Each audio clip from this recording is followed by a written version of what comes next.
Marcus, Aisha, and Tariq were ordinary names, hiding extraordinary danger. Behind their calm appearances, they ran one of the UK's most ruthless people smuggling networks, forging identities, bribing officials, and moving desperate migrants across borders with terrifying precision. This is the story of the gang nobody could catch, until now. In the heart of London, life went on as usual. Buses rumbled through crowded streets, markets bustled with voices, and office lights flickered on in glass towers.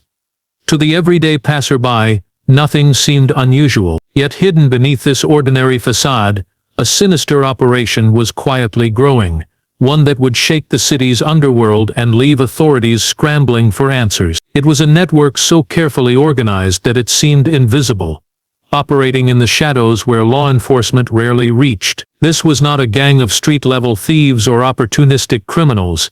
These were masterminds controlling an intricate web of human smuggling, forged documents, and border manipulation. The people they preyed upon were desperate. Men, women, and children fleeing conflict, poverty, and persecution. For these migrants, the gang offered a promise that felt too good to resist. A chance to escape to safety and start a new life in the UK, but the reality behind the promise was far more dangerous. The gang demanded huge sums of money, exploiting the vulnerable while concealing the risks of the perilous journeys they orchestrated. These weren't simple crossings over borders. They were calculated operations that involved falsified identities, clandestine routes, and secret contacts across Europe. Authorities had started to notice odd patterns. Families were appearing in the country without the proper documentation. Passports and visas seemed legitimate at first glance, yet subtle inconsistencies left immigration officers uneasy. Reports of migrants vanishing into the city only to resurface weeks later in completely different locations began to trickle in. At first, law enforcement dismissed them as isolated incidents. But the frequency increased rapidly. There was a method to the chaos. A carefully concealed network that exploited the system while leaving almost no trace. Every lead seemed to dissolve into a dead end. Every tip a mirage. The gang's meticulous planning kept them steps ahead of the authorities, and their operations stretched far beyond the city limits, crossing borders and reaching into the hearts of other European countries. The gang's reach wasn't limited to clandestine movements alone. They had penetrated everyday business and social networks, making it nearly impossible to distinguish legal activity from criminal enterprise. Courier services, shipping companies, and small businesses were co-opted as fronts. In London's bustling districts, seemingly ordinary offices and warehouses became centers for a highly organized smuggling machine. Packages shipped across Europe sometimes contained more than goods. They concealed human lives, carefully hidden to evade detection. It was a system so seamless that for years, even investigators had trouble proving that it existed. What made the operation more terrifying was the audacity of its leadership. Unlike typical gangs, which might be limited to local operations, these kingpins had an international vision. They studied border controls, understood immigration loopholes, and knew precisely how to exploit them. Bribery, threats, and manipulation were tools they wielded with precision. Each document they forged, each route they designed, each migrant they moved was part of a carefully constructed puzzle that seemed impossible to solve. Even within the city, their influence spread like a quiet epidemic. Locals who interacted with the gang's front businesses noticed little beyond the ordinary, yet behind closed doors, contracts were drawn, payments exchanged, and escape plans executed. The network functioned with the efficiency of a corporate enterprise, but its products were lives trapped in fear, uncertainty, and hope. Those who fell into the gang's grasp were caught in a web where one wrong move could mean deportation, arrest, or worse. As the authorities struggled to make sense of the scattered evidence, the city itself seemed oblivious. London's skyline, a mix of historic spires and glass towers, hid a dark reality, a criminal empire thriving in plain sight. It was a shadow world of meticulous planning and ruthless exploitation, where desperation met cunning and lives were treated as commodities. And yet, despite the gang's careful concealment, there was an unshakable sense that this invisible empire could not remain hidden forever. The first cracks were beginning to show, and those who thought they were untouchable were unknowingly stepping closer to exposure. The gang's true power did not come from violence or brute force. It came from paper. To the untrained eye, a passport, birth certificate or driver's license was a simple piece of identification. To the gang it was a tool of control, a ticket to freedom for some, and a trap for others. Every forged document they produced was flawless, indistinguishable from the real thing. Borders that should have been secure were effectively bypassed by the sheer quality of their work. Migrants carrying these papers could pass through airports, train stations, and border checkpoints, as if they belonged there, invisible to the officers who believed they were enforcing the law. Investigators eventually discovered that the documents were created in a small, seemingly innocuous warehouse on the outskirts of Birmingham. From the outside it appeared to be just another printing business. Inside it was a factory of deception. Printers hummed late into the night. Stacks of blank passports sat alongside ink and holograms, and technicians worked meticulously, ensuring every detail matched government records. It wasn't just about the printing, it was about the authenticity. Dates, fonts, security markings, microchips, even watermarks had to be perfect. A single mistake could expose the entire operation, and yet year after year the gang delivered flawless papers that authorities could not detect. The scale of the operation was staggering. Hundreds of forged documents were produced every month, each one intended for a fettered individual, a different family, a different story. But this was not a local scheme, it stretched across Europe. Safe houses dotted the continent, hidden in France, Belgium, and the Netherlands. Migrants were moved from city to city, each handoff carefully coordinated, each journey timed to avoid scrutiny. The gang had built a system so precise that it resembled a well-oiled machine rather than a criminal network. The deeper authorities dug, the more shocking the revelations became. It wasn't just skill that allowed the gang to operate, it was corruption. Bribes were paid to low-level officials in multiple countries, from border guards to clerks in government offices. Documents were quietly approved, passports stamped, visas issued, all for the right price. Borders that were meant to protect nations became porous pathways for a network that operated above the law.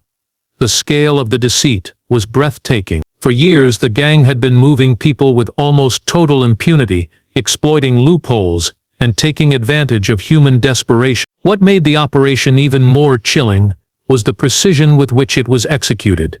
There were no loose ends, no obvious patterns to alert authorities. Each migrant had a carefully constructed identity, a life story that matched the documents, and instructions for travel that minimized risk. Even when intercepted, many were able to claim plausible explanations, slipping away with little more than a warning. The gang had created a world where truth and fiction were indistinguishable, where a piece of paper could decide whether someone survived or vanished. But the brilliance of their system also concealed a brutal reality. For every person who successfully crossed borders, there were those who suffered greatly. Migrants who refused to comply with the gang's demands were often abandoned at remote locations, forced to navigate unknown cities alone. Some were detained for weeks in holding cells while the gang orchestrated the next step of their plan. The financial exploitation was only one layer of the horror. Psychological manipulation, fear, and intimidation were equally effective tools. Authorities realized they were not just up against skilled criminals. They were facing a network that had turned human desperation into a business model. Every forged document, every bribe, and every secret route was part of a grand strategy to maximize profit while minimizing exposure. It was an empire built on paper, but the consequences were human lives hanging in the balance. And while investigators could see the outlines of the operation, the full scope remained elusive. The gang's reach, their ingenuity, and their ruthlessness made it clear that dismantling this network would require more than courage. It would require a careful, calculated strategy that left no detail unchecked. Behind every forged passport and every secret route, there were real people, each with a story of desperation. The migrants who came to the gang's attention were not criminals. They were fleeing war, poverty, persecution, or shattered lives. For them, the promise of a new life in the UK was irresistible. The gang understood this vulnerability and exploited it ruthlessly. To them, these individuals were not humans but commodities, transactions to be completed, profits to be collected, and risks to be managed. Every journey was calculated, every payment demanded up front, and every migrant kept under tight control until the operation was complete. The journeys themselves were perilous.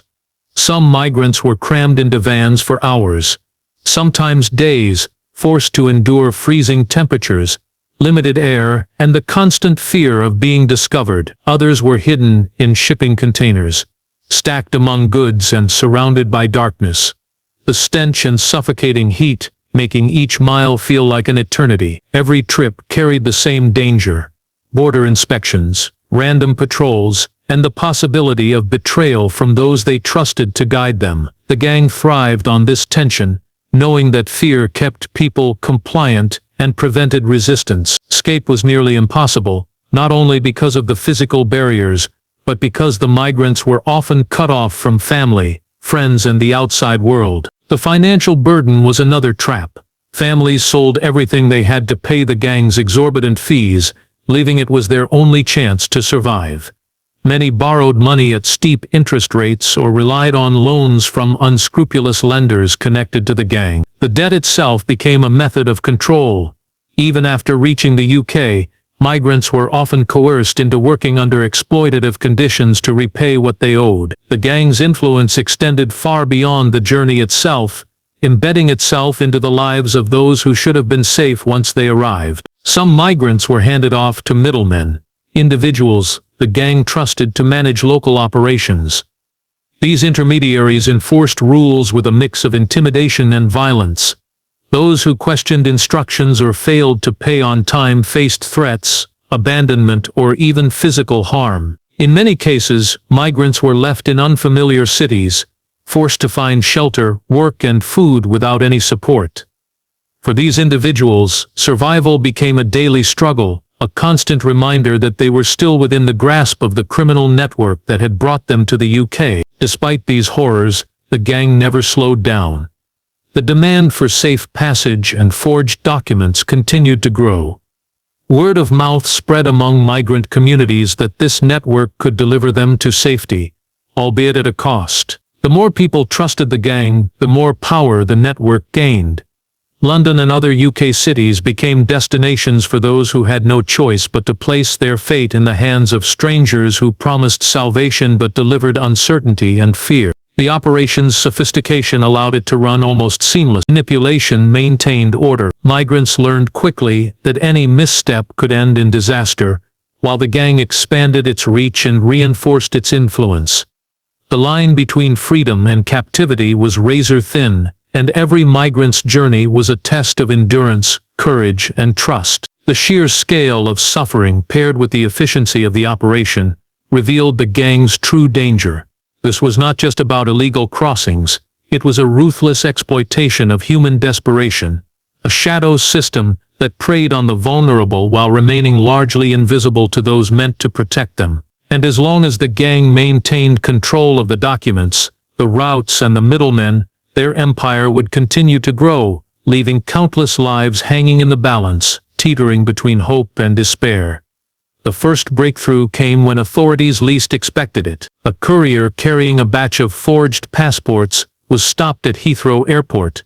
The documents looked flawless, every watermark and hologram perfectly in place. On paper, he should have passed through without incident, but subtle inconsistencies triggered a closer inspection. His responses to basic identity questions were uncertain. The details didn't match the official records, and the hesitation was enough to raise alarms. What seemed like a minor intersection quickly became the first visible thread in a web of criminal activity that had long operated in the shadows. Investigators traced the courier back to Birmingham, the city that had long been suspected of harboring parts of the operation. What they found shocked them. Behind a small, unremarkable warehouse was a sophisticated network of printing presses, storage facilities, and secure offices, all dedicated to producing forged documents. The more they uncovered, the clearer it became. This was not a local disorganized gang. This was a carefully orchestrated international operation. Safe houses, secret courier routes and coded communication methods spanned multiple countries. Every layer of the organization was meticulously planned, as if designed by someone with military precision rather than criminal intent. The investigation revealed a level of cunning that had allowed the gang to evade authorities for years. Surveillance cameras, hidden apartments, false leads, and the constant use of intermediaries had made it nearly impossible to track them. For every false trail, there was another, more deceptive layer hiding the true kingpins. But the breakthrough at Heathrow had created a crack in the armor. Once investigators had a tangible lead, the network began to show signs of strain. Connections that had once been invisible began to emerge, communications intercepted, and patterns traced. The gang that had seemed untouchable was suddenly vulnerable. Then came the unexpected twist. One of the gang's own had grown disillusioned, tired of living in fear and hiding from the law. Secretly, this individual began recording conversations, logging transactions, and documenting key operations. Months of hidden evidence accumulated, including lists of clients, routes, financial records and names of high-ranking members.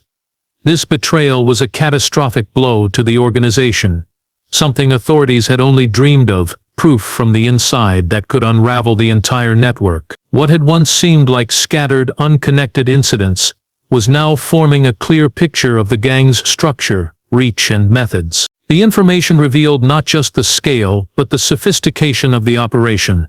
Bribes to officials, coordination across borders, and the strategic use of fake identities were all part of a carefully designed system. Each move was calculated to protect the leaders while keeping migrants under strict control. Safe houses were strategically located to allow easy transfer between routes, and intermediaries were trained to handle any situation, from border checks to financial disputes. The gang had created an ecosystem that relied on secrecy, fear, and loyalty enforced by intimidation. The authorities realized they had a narrow window to act. The gang, once operating with impunity, was starting to panic. Communication became sporadic, couriers hesitated, and internal distrust began to spread. Investigators meticulously pieced together the evidence, tracking movements, cross-referencing records and preparing for a coordinated takedown. The tension was palpable. Any mistake could alert the gang and allow the leaders to vanish before justice could reach them. This stage of the investigation marked the beginning of the end. The gang's carefully maintained illusion of invincibility had been shattered, exposing the hidden machinery that had allowed them to thrive. What followed was a tense countdown, a game of strategy and patience between law enforcement and criminals who had once thought themselves untouchable. The cracks in the empire were widening, and the story of human exploitation, false documents, and calculated danger was about to reach a turning point that no one would forget. The final chapter of this dark saga unfolded with precision and intensity. Authorities coordinated raids across multiple cities, striking simultaneously to prevent the gang from escaping or destroying evidence. From Birmingham to London, from hidden warehouses to safe houses in suburban streets, law enforcement moved with calculated speed. Officers breached doors, secured buildings, and seized the tools that had powered the network for years. Printers, computers, stacks of forged passports, and cash. Everything the gang had used to manipulate lives and evade justice was now in the hands of investigators. For the first time, the extent of the operation was visible in tangible, undeniable evidence. Arrests were made at dawn, targeting key figures who had long been considered untouchable. The kingpins themselves, once invisible, were brought down through intelligence gathered from surveillance, intercepted communications, and the recordings provided by the disillusioned former member. Each arrest revealed the layers of control the gang had maintained over migrants and intermediaries alike. Some members had been so careful that even minor slips had gone unnoticed for years. Now, every secret was exposed, every connection traced, and the empire that had thrived in darkness was collapsing. The human stories behind the operation emerged as the investigation deepened. Migrants who had once lived in fear began to speak, recounting the brutality, manipulation, and exploitation they had endured. Families described cramped vans, hidden compartments, and the psychological torment of being completely at the mercy of strangers. Survivors told of middlemen who demanded payments far beyond what had been agreed, threatening violence for disobedience, and safe houses where people waited for days without food or proper shelter. Each testimony painted a grim picture of the human cost behind the forged documents and secret routes. The scale of suffering was overwhelming, and the courts were flooded with evidence that left little room for doubt. As the trial unfolded, the gang's intricate methods became clear. Authorities presented detailed accounts of bribes, the international transfer of migrants, and the financial system that made the operation so profitable. Documents were meticulously laid out, showing how each forged passport, visa, and identification card had been crafted and moved across Europe. The complexity of the network shocked not only the public, but even seasoned law enforcement professionals. What had seemed like a chaotic, hidden world was actually a highly organized empire, thriving on fear, deception, and control. Sentences were handed down, delivering justice to those who had long believed themselves untouchable. Key leaders received lengthy prison terms, while accomplices faced significant penalties. The court proceedings offered a rare glimpse into a criminal operation that had exploited human desperation on an unprecedented scale. While not every victim could reclaim what had been lost, the years of fear, exploitation, and uncertainty, they finally saw the network dismantled and its leaders held accountable. Yet the story left a haunting reminder. Even with the arrests and convictions, questions remained. How many others had escaped detection? How many lives had been permanently altered by the gang's operations? Authorities knew this was only one part of a much larger problem, and that vigilance was essential to prevent similar networks from emerging. Still, for the first time, the UK had a clear example of what happens when meticulous planning, exploitation, and corruption intersect, and what it takes to finally bring such an empire down. In the end, the gang's reign of fear was over, and their empire of forged documents and hidden routes lay exposed. What had once been invisible to the public eye had now been brought into the light. Migrants who had survived the ordeal found a measure of relief, and authorities celebrated a rare victory against a criminal organization that had seemed unstoppable. The operation sent a clear warning: no matter how sophisticated or secretive, exploitation built on deception and fear will eventually be uncovered, and justice, though sometimes delayed, will prevail. The shadows that once concealed the gang had lifted, and the true cost of human greed, manipulation, and crime had finally been revealed for all to see.